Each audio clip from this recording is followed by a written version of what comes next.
তোর বাপ যদি ডালে চলে আমি চড়ব পাতে, শুনিয়ে পালাবো তোকে আধা রাইতে।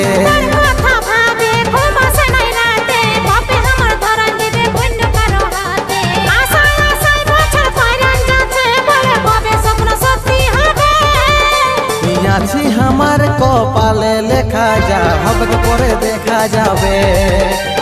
আছি আমার কপালে লেখা, যা হবে পরে দেখা যাবে।